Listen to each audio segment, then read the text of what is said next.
حضرت عیسیٰ علیہ السلام کے پاس ایک شخص آیا تو اس نے آ کے کہا میں نے آپ کے ساتھ رہنا ہے حضور، میں نے آپ کے ساتھ رہنا ہے۔ آپ فرمانے لگے دنیا دار بن کے رہو گے کہ دیندار؟ کہنے لگا جی میں دیندار بن کے رہوں گا۔ فرمانے لگے دنیا کی طلب نہ کرنا ورنہ میری صحبت میں نہیں رہ سکو۔ حضرت عیسیٰ علیہ السلام نے شادی نہیں کی، مکان ہی نہیں بنایا، ایک تکیہ، ایک پیالہ، ایک کمبل، جہاں رات ہوتی وہیں سو جاتے۔ ایک دن ایک شخص کو دیکھا کہ وہ نا ڈھلان بنی ہوئی تھی، پتھر کی پہاڑ تھوڑی سی ڈھلان بنی ہوئی تھی تو نیچے لیٹا ہوا ہے۔ آپ نے کمبل بھی صدقہ کر دیا، کہنے لگے آج کے بعد جہاں ڈھلان بنے گی وہاں سو جائیں گے، کمبل کی ضرورت ہی کوئی نہیں۔ کچھ دنوں کے بعد ایک شخص کو دیکھا کہ وہ اپنے ہاتھ کا تکیہ بنا کے سویا ہوا ہے، تکیہ بھی خیرات کر دیا، کہنے لگے اس کے بغیر بھی گزارا ہو سکتا ہے۔ کچھ دنوں کے بعد دیکھا کہ ایک آدمی چلو میں پانی پی رہا ہے، پیالہ بھی اللہ کے راستے میں دے دیا، کہنے لگے چل جائے گا کام اس کے بغیر۔ فرمایا دنیا دار بن کے نہ آنا، کہنے لگا نہیں صاحب میں دیندار بن کے آؤں گا۔ جناب عیسیٰ علیہ السلام نے رکھ لیا۔ آپ پہلے دن ہی کہنے لگے چل آجا روٹی کھا لیں، 3 روٹیاں منگائیں، اس کو ساتھ بٹھایا، فرمانے لگے میں تو ایک کھاؤں گا، تو کتنی کھائے گا؟ کہنے لگا جی میں بھی ایک ہی کھاؤں گا۔ ایک روٹی اس نے کھا لی، ایک آپ نے کھا لی، تیسری روٹی چھوڑ کے جناب عیسیٰ علیہ السلام دریا کنارے وضو کرنے چلے گئے۔ واپس آئے تو روٹی کوئی نہیں تھی۔ اللہ کے نبی تھے، جان گئے۔ رب کریم کا بندہ بھی جان جاتا ہے۔ اقبال کہتے ہیں اولیاء کیا ہیں جواسیس القلوب، کہتے ہیں رب کے ولی کو ٹٹولا نہ کر، وہ تو دلوں کے حال بھی جانتا ہے۔ انہیں ٹٹولا نہ کر، غبار آلود سمجھ کر حکارت سے نہ دیکھ ان کو، انہی کی ٹھوکروں سے سلطنت بنتی بگڑتی ہے۔ اور اقبال کہتے ہیں نہ تیگ و تیر میں نہ لشکر و سپاہ میں، نہ تیگ و تیر میں نہ لشکر و سپاہ میں، کہتے ہیں نہ تلوار میں نہ تیر میں نہ لشکر میں نہ فوجوں میں، نہ تیگ و تیر میں نہ لشکر و سپاہ میں ہے، جو بات مرد کلندر کی بارگاہ میں ہے، جو بات مرد کلندر کی بارگاہ میں۔ تیسری روٹی کدھر ہے؟ کہنے لگا حضور مجھے نہیں پتا۔ فرمانے لگے تجھے پتا ہے پر تو بتا نہیں رہا۔ کہنے لگا مجھے تیسری روٹی کا پتا۔ حضرت عیسیٰ علیہ السلام ایک ہرنی جا رہی تھی، اس کے ساتھ 2 بچے تھے، آپ نے ایک بچہ پکڑا، اس کو ذبح کیا، لکڑی جلائی، اس کو بھونا، اس کو بھی کھلایا، خود بھی کھایا، ہڈیاں جمع کر دیں۔ جب وہ ہڈیاں اس پہلو کو ذرا سمجھیے گا، جب کھا بیٹھے ہڈیاں جمع، وہ ہرنی بھی کھڑی ہے، دوسرا بچہ بھی کھڑا ہے، ایک بچہ کا ذبح کر کے کھا لیا، دوسرا کھڑا ہے۔ جب پیٹ بھر لیے وہ بھی ڈکار لینے لگا سامنے، تو حضرت عیسیٰ علیہ السلام ہڈیوں سے کہنے لگے چلو اٹھ جاؤ اللہ کے حکم سے۔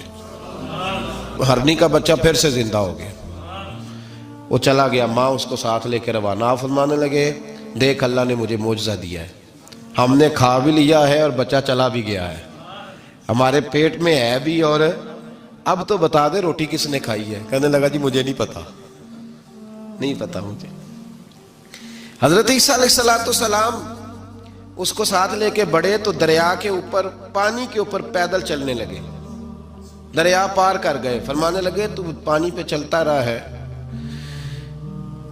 سارا پانی کراس کر گیا ہے تو ڈوبا نہیں، اب بتا دے روٹی کس کے پاس ہے؟ کہنے لگا نہیں پتا مجھے پتا۔ اللہ اکبر، وہ کیا خوب لفظ کہہ گئے سجادہ نشین حضرت پیر میر علی شاہ صاحب رحمت اللہ علیہ، بے قدرہ کچھ قدر نہ جاتی، کھیتی خوب تسلی ہو، اے دنیا دار پجاری زردے کتیاں دے گل ٹلی ہو۔ سارا دریا اتنا بڑا دیکھتے ہیں لوگ جو آتے ہیں نا درویشوں کے پاس، بڑے رنگ دیکھتے ہیں پر بدلتے نہیں، رنگ بڑے دیکھتے ہیں پر اپنے آپ کو تبدیل، وہ پانچ فقیروں کسے نہیں مارے آئے ہوئی چور اندر دا ہو، دیکھتے بڑا کچھ ہے بدلتے نہیں۔ نہ بدلا، حضرت عیسیٰ کہنے لگے منوا کے میں بھی چھوڑوں گا، تو مانے گا۔ آپ نے نا ریت کٹھی کی، ریت 3 حصوں میں ریت جمع کر لی اور پھر اس پر کچھ پڑھ کے پھونکا تو وہ سونا بن گئی۔ 3 ڈھیریاں تھی ریت کی، پھونکا تو سونا بن گئی۔ آپ فرمانے لگے یہ سونا تیرا، ایک ڈھیری تیری ایک میری اور تیسری اس کی جس نے تیسری روٹی کھائی ہے. کہنا جی میں ہی کھادی, میں نہیں کھائی. یہ تیسرا اس کا حصہ جس نے تیسری, کہنے لگا میں نہیں کھائی ہے, مان گیا.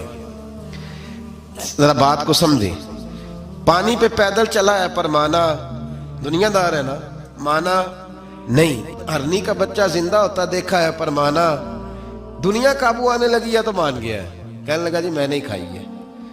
فرمایا او بھلے مانس, تجھے کہاں تھا دنیا داری نہ کرنا, تجھے جناب عیسیٰ کی صحبت ملے گی, پر تو ایک روٹی پہ رہ گیا یار. کہاں دنیا دار پجاری زردے کتیاں دے گل ٹلی ہو, کہاں رہ گیا تھا. حضرت میاں محمد بخش صاحب رحمت اللہ تعالیٰ علیہ کو ایک شخص لے گیا ٹانگے پہ بٹھا کے, ٹانگے پہ. غلام رسول مہر صاحب نے لکھا ہے کہ وہ ٹانگے پہ بٹھا کے لے گیا اور لے جا کے نا تو میاں صاحب جی حضور یہ زمین بھی میری ہے, یہ بھی میری ہے, وہ بھی میری ہے, یہ بھی میری ہے. بڑی اس نے تفصیل سنائی تو میاں صاحب فرمانے لگے بس کر یار, میں بڑی دیر سے سن رہا ہوں کہ تیرا بڑا کچھ ہے, بس کر. کہنے لگا حضور نہیں, یہ بھی تو میں نے تھوڑی دکھائی ہے, اور بھی میرے پاس بڑا کچھ ہے. تو آپ فرمانے لگے یہ بتا تجھ سے پہلے کس کے پاس تھا. چپ کر گیا. فرمایا اس سے پہلے کس کے پاس تھا. چپ کر گیا. کیا خوب فرمایا, کیا درویشوں کا کہنے کا انداز ہے, کیا خوب رنگ ہے, اور تشبیہ کس طرح کی اعلیٰ دیتے ہیں. دانش مندہ دا کم ناہی دل دنیا نال لانا, اس ووٹی کئی خامند کیتے جو کیتا سو کھانا. اس ووٹی کئی خامند کیتے جو کیتا. یہ دکان میری ہے تو پہلے کس کی تھی, اس سے پہلے کس کی تھی. یہ گاڑی میری ہے تو اس سے پہلے کس کی تھی صاحب, یہ کسی نہ کسی کی تھی, اور تیرے بعد بھی کسی نہ کسی کی ہو جائے گی. اس ووٹی کئی خامند کیتے جو کیتا سو. حضرت عیسیٰ کہنے لگے تو نے ایک پیغمبر کی صحبت ضائع کر دی صرف دنیا داری کے لیے. فرمانے لگے میں نے کیا کرنا ہے سونا, تو تینوں کے تینوں ڈیریاں تو ہی رکھ لے, تیری ہیں, پر تو نے زیادتی کی, تو نے قیمت نہیں ڈالی ہماری صحبت کی. آپ اٹھ کے چلے گئے. صحرا کا علاقہ تھا, وہ شخص وہیں بیٹھا تھا, ابھی سمیٹ ہی رہا تھا کہ دو ڈاکو آ گئے, تلواریں پکڑی ہوئی ہیں. کہنے لگے چل دوڑ جا, سونا مارا ہے, تم کدھر سے آ گیا. منت کی. کہنے لگا چلو مہربانی کرو, 3 حصوں میں ہے, 2 لے لو, ایک تو مجھے دے دو, ایک تو دے دو. منت کرنے لگا, وہ مان گئے. کہنے لگے چلو ٹھیک ہے. دوستی کر لی, نام پتہ پوچھ لیا, گفتگو ہونے لگی. تھوڑی دیر بیٹھے تو ایک دوسرے سے فرینک ہو گئے, بے تکلفی شروع ہوئی. تو کہنے لگے بھوک بڑی لگی ہے, روٹی تو لاؤ. ایک کو بھیجا, ڈاکوؤں میں سے ایک کو بھیجا کھانا لینے, وہ کھانا لینے چلا گیا. اب یہ دونوں پیچھے رہ گئے, ایک وہ روٹی کھانے والا اور ایک ڈاکو. تو آپس میں کہنے لگے یار یہ تیرا پوچھتا ہے وہ روٹی کھانے والا, تیرے اس کے ساتھ کیا تعلق ہے. کچھ بھی نہیں, ڈاکو ڈاکو سجن ہے. کہنے لگے ایسے ہی اتنا سونا اسے دے رہے ہو, آتا ہے تو دونوں پکڑ کے مار دیتے ہیں اس کو, اور سونا دونوں آدھا آدھا بانٹتے ہیں. بالکل ٹھیک ہے, میرا کون سا چچا کا بیٹا ہے, چھوڑو. ویسے اس دور میں چچا کے بیٹے بھی پکڑ ہی لیتے ہیں اگر کبھی مسئلہ بن جائے تو. چلو جی فیصلہ ہو گیا. اب وہ جو گیا وہ بھی تو دنیا دار تھا نا, اس نے کھانا خریدا تو اس نے کہا میرا کون سا ان سے یہ رہنا ہے. اس نے روٹی میں زہر ڈال دیا. اس نے کہا میں ان کو ماروں گا اور سارے سونے پہ قبضہ کروں گا. حب الدنیا راست من کل خطیہ, ہر برائی کی جڑ ہے. وہ کھانا لے کے آیا, ابھی اس نے رکھا ہی تھا, دونوں نے حملہ کر دیا, پکڑا اور مار ڈالا. وہ مر گیا. اب یہ مزے سے بیٹھ کے روٹی کھانے لگے, سیر ہو کے پیٹ بھر کے روٹی کھائی. چند لمحے گزرے تو دھڑام سے روح پرواز کر گئی. حضرت عیسیٰ 1 گھنٹے کے بعد گزرے, 3 لاشیں پڑی ہیں اور سونا ویسے کا ویسا پڑا. ایس ووٹی کئی خامند کیتے جو کیتا سو کھانا, سونا ویسے کا ویسے پڑا ہے. جناب عیسیٰ علیہ السلام کھڑے ہو کے اپنے حواریوں سے کہنے لگے اس کو کہا تھا تو صحبت حاصل کر, دنیا داری سے بچ. لیکن اس نے دنیا داری کو فوقیت دی, ایک پیغمبر کی صحبت کو فوقیت. آج نقصان یہ ہوا ہے کہ خود مرا ہے اور 2 لاشیں اور بھی اس نے ساتھ کٹھی کر لی. دنیا داری سے بچ جائیں.